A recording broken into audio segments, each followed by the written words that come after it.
Hello, ladies and gentlemen. This is Jeff Dunphy from Retooling the World. And today we're going to chat about an age-old question that I've posited with many students over the years. The question is, if you could sit at the feet of any of the masters and ask them one question, just one, and it doesn't matter which of the masters, whether it's Kuan Yin or Jesus or Buddha or Lao Tzu or Paramahansa Yogananda, or it doesn't matter, any of the masters, and ask them one question, what would the question be? Now, I used to posit this to students in the university system as well as in the Lammas area. I used to posit this to students and give them a day or two to think about it, and it would discombobulate many of them because it's a big question. Now, the kicker on this question is the question would spur an answer, but the question would open up possibilities that would be absolutely life-changing, okay? And the life-changing aspect of the answer to this question is a big one. So if you feel up to it, turn the video off for a moment and think about what would you ask? What would you ask to whoever it would be? And then just think on it, because we left this question with the student body in our history. We left it to them for 2 or 3 days until somebody actually came up with the answer. Okay, so now if in fact you've stopped the video and you've come back to the video, now let's posit what it might be, or rather, what is the best question you can ask any master in terms of the likelihood, the answer to which would be absolutely evolutionary and also revelatory for you. And the answer is, how can I be of service? So now, most people think that the concept, how can I be of service, is I've got to go to the soup kitchen and serve soup. And yes, that is service, but now let's talk about the expansive nature, the multifaceted true answer to that. How can I be of service? So probably first and foremost is, how can I be of service to my genius? How can I be of service to my higher self, my Godhead, whatever, however you want to coin it. But how is that? Do we make that manifest? So now let's chat about part of our endeavor is to create an environment, a personality, the packaging, the physical, the emotional, and the mental bodies. How can we create a packaging that is perfectly in the flow of taking direction from the soul or the higher self? So now let's deal with the physical body. How do we honor our physical body? How do we honor it with our food intake? Are you aware of what really nourishes you? Or are you aware of how important organic foods are? Are you aware of any allergies or any foods that don't agree with you, but even though they taste really good, you eat them anyway, and then you suffer the slings and arrows of that food revisiting itself on you, or giving you an upset tummy, or having you break out in rashes or whatever. So how is it that you choose your food and drink? Are you aware of how important good water is? All of that. How do you serve your body?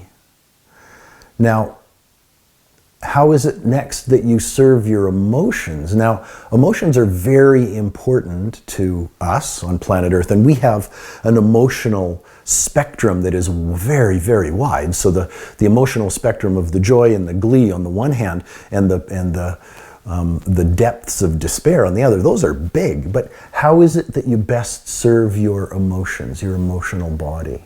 So, are you aware of things that trigger you? Oh, my goodness, when my dad says this, or my husband or wife says this, I get really upset because... And how is it that you are aware of those buttons that are your triggers, okay? How is it that your emotions run you, and how is it that you are aware of your emotions to be in a place where you're no longer being driven by them? How aware are you of mainstream media, mass mind, whatever? How aware are you of how they use your emotions to manipulate you? Now, you may want to go and investigate how advertisers and marketers are very, very clever in using psychology in order to get you to buy things. It is a truly remarkable art and science. And if it's used properly, it might be progressive. But boy, I'll tell you, the marketers and those people who are advertising, they don't care really about the recipient's response and whether it's for their well-being. They only care in how they deliver their message and how they can manipulate the recipients of their message in their own selfish manner. How aware are you of your emotions? How aware are you of how your hormones affect your emotions? Men are very much influenced by their testosterone. Testosterone is a very powerful influencer of emotions. We've been kind of hypnotized or sort of entrained in thinking that, you know, the worldwide wrestling and all these very aggressive acts of anger and upset are legitimate and beneficial. How is that the case? And we've also been kind of hypnotized into thinking that our sexuality is something that should be simply self-serving, and that probably isn't in there. So where are you in terms of your emotions? And women, when your moon time comes, how aware are you to be able to stop and go, you know, perhaps I am estrogen rich right now and consequently being influenced by our hormonal packages. We are influenced by our packaging, and we are influenced by our hormones. So there's an investigation, an avenue of investigation into our emotions. And then the next body that we can pay attention to being in service of is our mental body. How mindful are you of your thoughts? Most people aren't. Most people tend to think things and think whatever it is they're thinking is who they are. They very seldom stop to evaluate where that thought comes from. Now, as Bruce Lipton says in his book, Biology of Belief, you are born into a belief system. So right out of the gate, the moment you are born into a belief system that isn't even yours. You chose it from, your soul chose to be born into it, but you may be born into a religion, you may be born into a modality of familial traditions and the like that may serve you, they may not serve you, but how aware are you of that? How aware are you of your parents' predisposition to raising the family? Some parents have a habit of repeating old patterns that they were raised in. That's very, very common. How aware are you of that?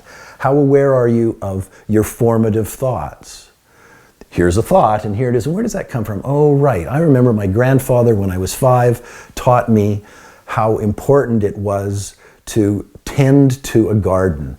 And so isn't it interesting that me as an adult right now love to garden, and that came from when I was 5 years old in my grandmother and grandfather's garden, and they taught me how important it was. So that's a thought pattern. And equally so on the other side of thought patterns, the ones that are derogatory. So now we talk about the law of attraction by being mindful of these things and surrounding yourself with good body practices, good emotional practices, and good mental practices that provide service to the package through which you will allow your genius to express itself. Let's consider these things. It's food for thought. Thank you for allowing us to be of service.